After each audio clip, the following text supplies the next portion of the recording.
And joining me now is the House Democratic leader, Hakeem Jeffries of New York. Leader Jeffries, welcome back to Meet the Press.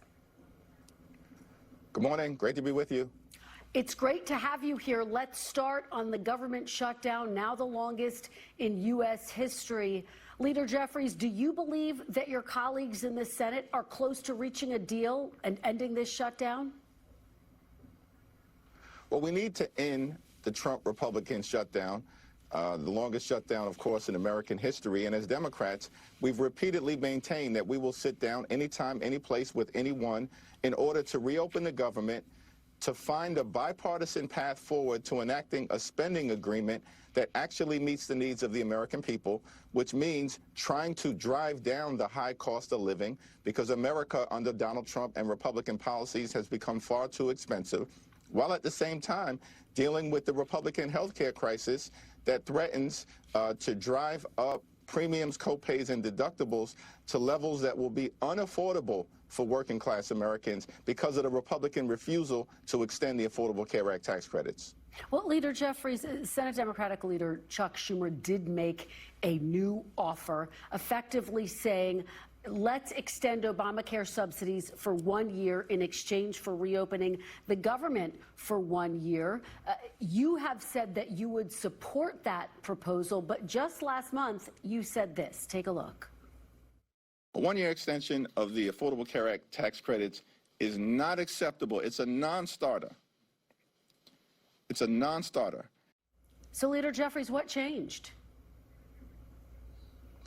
Well, the proposal that I was making reference to in October was something that was floated out there by a handful of rank-and-file House Republicans, and that was immediately rejected by House Republican leadership because they have no interest in driving down the high cost of living for everyday Americans. The Schumer proposal, of course, was offered in good faith. It's both a 1 year extension of the Affordable Care Act tax credits. Now we're already in the middle of the open enrollment period. Tens of millions of people are on the brink of facing dramatically increased health care costs that in some cases could be $1,000 or $2,000 per month. That is unaffordable for middle-class Americans, working-class Americans, and everyday Americans.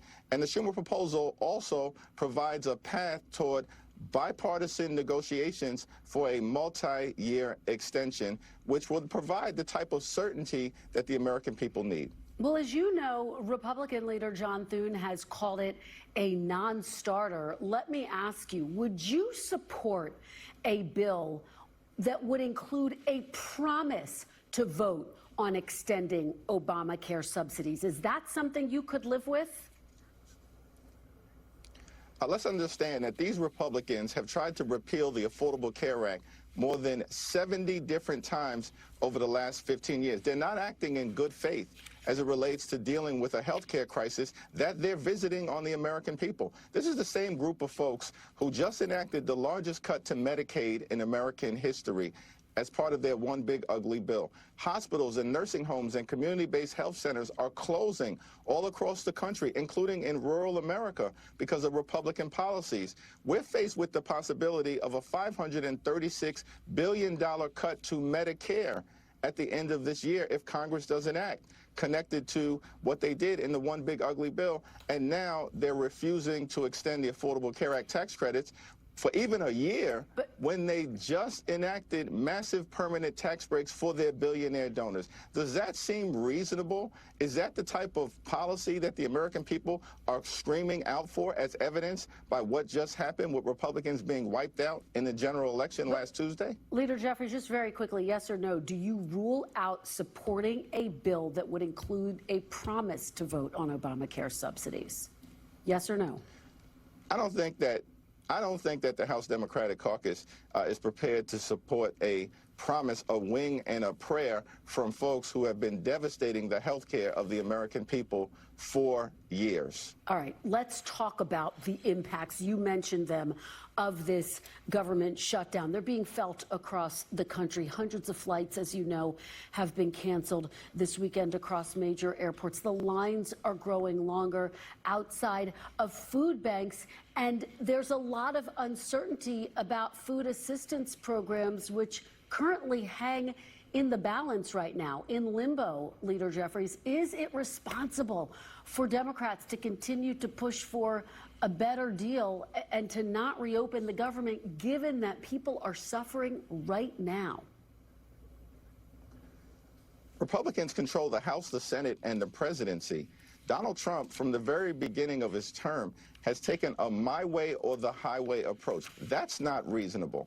It's not reasonable for Donald Trump to withhold intentionally SNAP benefits from 42 million Americans, including more than 1 million veterans who are at risk of going hungry a few days from us honoring the veterans of this country who have sacrificed with their bravery and their courage. It's not reasonable for Republicans to devastate the health care of the American people, to find $40 billion, as they did a few weeks ago, to bail out their right-wing dictator friend in Argentina, but can't find a dime to make health care affordable for the American people. Listen, as Democrats, we want to find a bipartisan path forward. We want to reopen the government. We're also fighting to drive down the high cost of living. Donald Trump promised to lower costs on day one. Costs aren't going down. Costs are going up. Housing costs through the roof, grocery costs through the roof, electricity bills are skyrocketing, and now we're on the brink of health care insurance premiums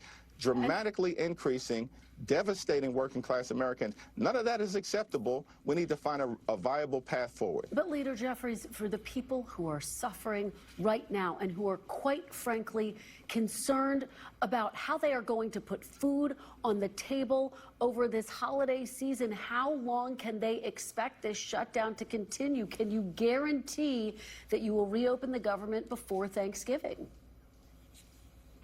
We need to resolve this immediately.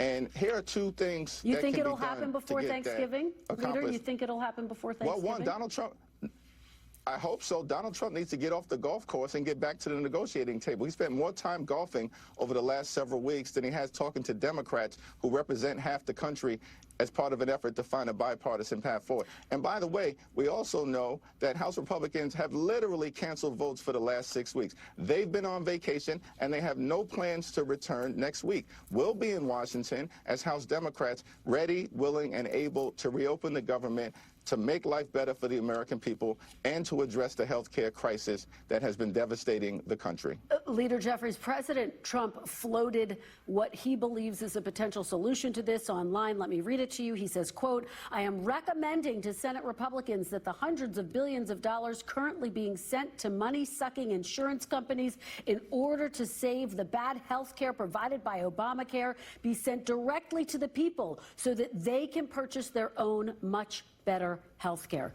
Would you ever support giving subsidies directly to the American people instead of Obamacare? Well, we have a broken health care system, but the Affordable Care Act has been part of actually providing health insurance to tens of millions of Americans. Of course, there's always opportunity to improve current policy that exists, but Republicans aren't operating in good faith as it relates to doing anything to actually make health care more affordable, and we've seen that repeatedly over the last several weeks. Now, if Donald Trump is changing his tune and is actually willing to sit down and negotiate a bipartisan path forward, of course we are interested in doing that. We've been making that point for the last several weeks. What do you make of that proposal online, though? Does it sound like he's interested in doing that? I mean, it's hard to take these online things seriously. There's no actual legislation, there's no text, there's no policy documents to be able to review. If that exists, if that somehow materializes and manifests itself in the next day or so, we look forward to reviewing it in good faith. All right, Leader Jeffries, let's turn now to Tuesday's election results. Democrats had a clean sweep, winning the New York City mayoral election, both gubernatorial races in New Jersey and Virginia. As you know, a ballot measure in California. You are on track to potentially become the next speaker if Democrats were to win back the House in 2026. How confident are you that that's going to happen? Well, Democrats are definitely going to take back control of the House of Representatives, and we're going to stay focused on the issues that matter. Lowering the high cost of living, fixing our broken healthcare system, and cleaning up corruption to actually deliver a country that works for working class Americans, for everyday Americans, and for middle class Americans. As Democrats, you know, we believe in a country that has a strong floor and no ceiling. If you work hard and play by the rules, there should be no ceiling to the success that you can accomplish for yourself, for your family, for your children. At the same time, we also believe in a country that has a strong floor. That's Social Security and Medicare and Medicaid and nutritional assistance. By the way, the things that Republicans are trying to devastate right now. Leader Jeffries, what about the Senate? Listen, I think that the results on Tuesday, which was so decisive in the states that you mentioned, but also in Georgia, in Mississippi, in Pennsylvania, across the country, up and down the ballot, including in races that didn't get the same level of attention, shows that there's a real path, of course, to taking back control of the House of Representatives, where we're only 3 seats short right now. When we flipped the House in 2018, we were 24 seats short, but also a strong and viable path in the Senate, because the American people have had enough. And they want a government that actually puts them first, as opposed to what Republicans have been doing, prioritizing the wealthy, the well-off, and the well-connected. 2 quick questions, lightning round. Mayor-elect Zoran Mamdani won big in New York City. He's just coming into City Hall, having made ambitious promises. Let's take a listen to what he said on election night. Together, New York, we're going to freeze the... Together, New York, we're going to make buses fast and... Together, New York, we're going to deliver universal...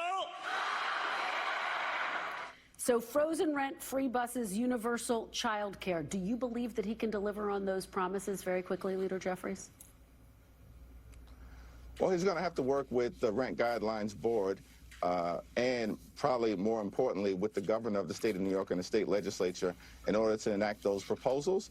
But I do expect that the legislature, of course, and the governor are going to meet him in good faith, try to negotiate a path forward. But it's all centered around the notion of making New York City more affordable, which is, of course, what we have to do throughout America in a country that's far too expensive. This is the wealthiest country in the history of the world. It's unacceptable that far too many people are struggling to live paycheck to paycheck. Leader Jeffries, quickly, before I let you go, Speaker Emerita Nancy Pelosi announcing she will not seek re-election. If you do, in fact, become the next speaker, will you model yourself after her?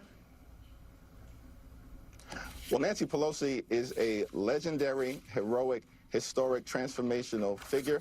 I'm proud to just stand on her shoulders, to serve with her, and to have the benefit of her guidance, her wisdom, her mentorship, and her insight. All right, Leader Jeffries, thank you so much for joining us on a very busy weekend. We really appreciate it.